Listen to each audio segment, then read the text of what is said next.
Hello students, welcome to Eko Learners Support for WAEC and NECO candidates. I remain your literature teacher, and today we want to look at an interesting non-African poetry or poem titled Good-Morrow by John Donne. Good-Morrow by John Donne.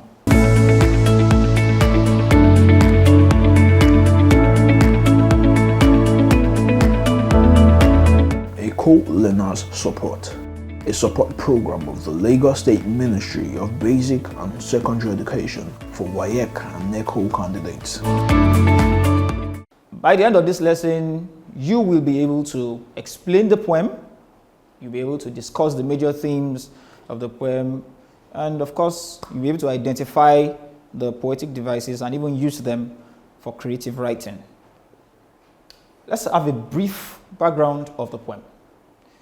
The Good-Morrow is a poem by John Donne. It's a metaphysical poet, and it's published in the year 1633 in his collection Songs and Sonnets. The poem is one of his earliest works and is considered to be the first work in Songs and Sonnets. It's a metaphysical love poem. What do we mean by metaphysical? Something or a kind of poetry or a kind of work that treats issues beyond the physical, beyond what you can see. Something that has attachments of symbols and nature, especially nature. All right? And the love poem, which portrays the transition from childhood or lustful love to true love. Childhood or lustful love to true love. All right. Let's get down to the analysis of the stanzas and the themes that you can find in this poem. Now, in the first stanza of the poem, the poet persona reflects on the times when he and his lover behave like infants or babies and enjoy all the country's pleasures. This highlights the theme of youthful exuberance and lustfulness. Do not forget that the poet starts on a meditative note, and he says, I wondered by my thought what thou and I did till we loved. He said, were we not weaned till then? He said, but sucked on country's pleasures childishly. Now, he was especially talking about the fact that they had been enjoying country's pleasures. They have been doing things, that young people do, and things like clubbing, going out on a date, doing things, not necessarily knowing what they were doing, because it says they have been sucking on country's pleasures childishly. They did not really know what they were doing, and this, exposes the theme of lustful love or childish exuberance. Okay? Now, he thinks they are like 7 sleepers. Don't forget he made reference to the 7 sleepers who slept for a very long time, emphasizing the theme of ignorance and ignorant love. I'm sure you know about the 7 sleepers. If you don't, you can check and just read up. 7 sleepers are a group of 7 men in the Christian faith who ran and escaped from persecution, and they went to hide in a particular cave and slept there for 300 years. Oh my God, that's a lot. That's so long a time. Well, the emphasis is not on the 7 sleepers, but on the comparison. The poet persona compares the love that he has with his lover as the kind of love that sleeps, that is asleep, that is ignorant of what's going on, or what they are doing. Okay? Ignorant love. The second stanza highlights a shift from ignorant love into the true love and shows the theme of awakening. Do not forget that there was a brief adoration at the end of the first stanza. The poet persona says that if any love I wanted and I got, it is just but a dream of thee. So it means that everything that they had enjoyed all the time, all the while, was not the real thing that he had dreamt of, was not the true love that he has asked for. They were just doing things ignorantly. Okay? So they were just fantasies. Okay? Now, that word fantasy was also used to describe the fact that one is just imagining something. One has not gotten exactly what one wants. That is the case with the poet here. The kind of love he seeks, it's not what he is getting yet. So it means they are still asleep. But now, when we go to the second stanza, here we see the title of the poem. It says, "And good morrow to our waking souls." Good morrow to our waking soul. It means something has changed. Why is it good? The next day, which is described as morrow, which means a different time from what used to happen in the past. The word good there expresses that everything in the past was bad or was not exactly what they wanted. So he says, good morrow. To our waking souls. It means that their souls were really actually sleeping, but now they are awake. They are no more ignorant. There is an enlightenment. There is an awakening. He says, true love, and it shows the theme of awakening. Now, do not forget that in this newly found love, there is no fear and there is no jealousy.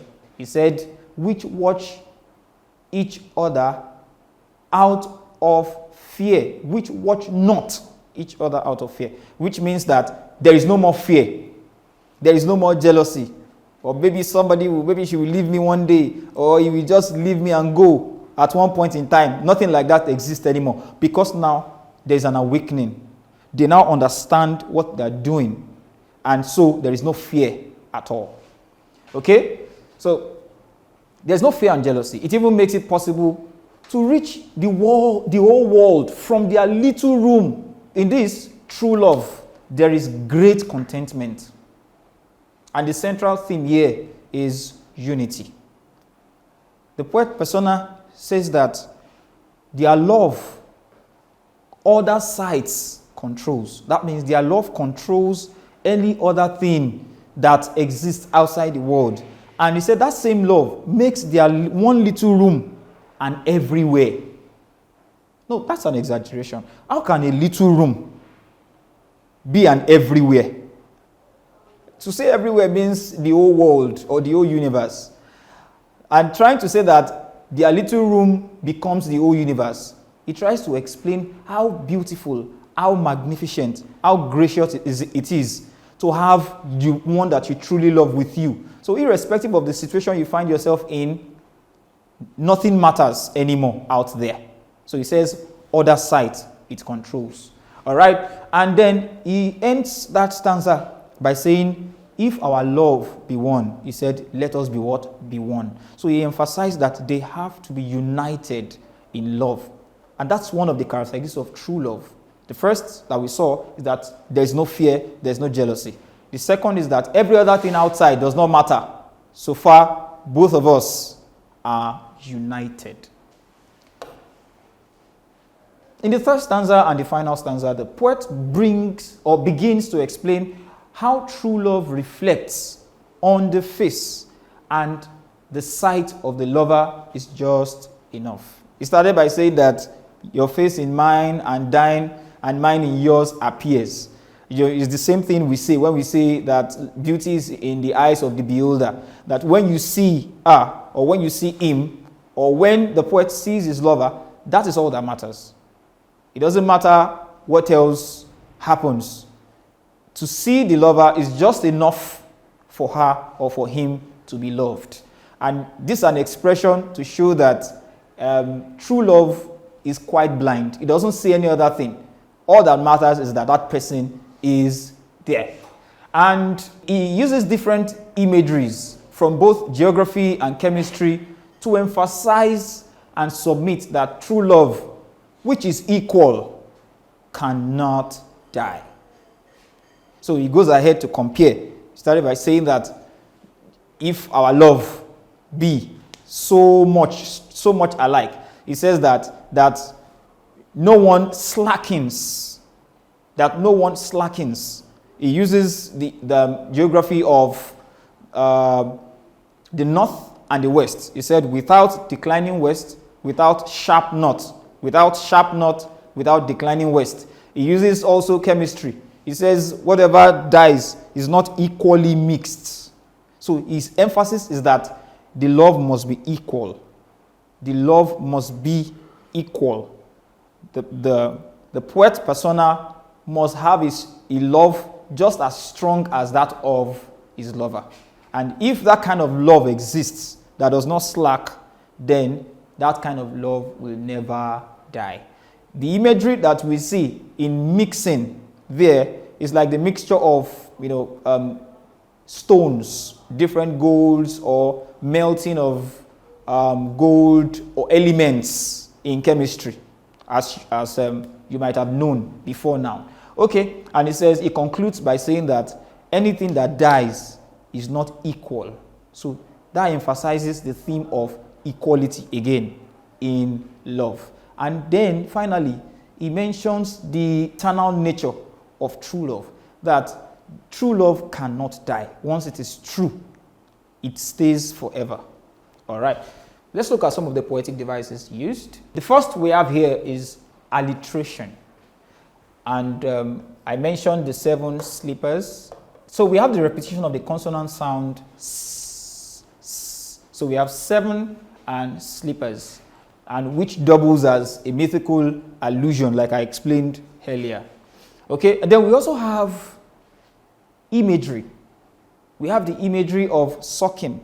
Remember that earlier in the poem, that's the very first stanza, the poet claims that what they have been doing, what he and his lover have been doing, is more or less like a child sucking, like an infant sucking breast. And so that gives us a mental picture of taste by saying suck. All right, and then we also have the issue of northwest and mixing, just like I explained before now. Now we have rhetorical question. The first stanza basically was a question. It was a reflection. He says, I wonder by my throat what thou and I did till now. He said, were we not weaned until now? What he was trying to say is that, do we not know what we were doing? Or do we not understand what we have been doing? It's a question. And he continues to ask questions and questions throughout the first stanza. Okay? So, rhetorical questions are questions that do not require an answer. The meaning or the answer is already implied. The poet persona did not ask the question so that you can give an answer. He was asking the question so that you can know that he is trying to say that he has been ignorant all the while. And then we also have inversion. An inversion happens when the order of words are reversed. The original order of words in a sentence are reversed. Look at this. If ever any beauty I did see. If ever any beauty I did see. So the original writing or arrangement of the words should have been, if I ever see any beauty. If I ever see any beauty. But now this is the way the Shakespearean writing goes. It's also called the old form of writing. Okay, so if ever any beauty I did see. This is another one. Do in the faces rest. Where he was talking about heart, and he says, true plain hearts do in the faces rest. It's trying to say that true love does not need any other special thing. Once you have seen the person, you love the person, that's true love. You don't need to have anything attached to it. And then he says that true plain heart do in the faces rest. But how did he say? He said do in the faces rest instead of do rests in the faces. That's a reversal of the order of words, and that is inversion. And then finally, we saw elements of rhymes in the poem. Okay.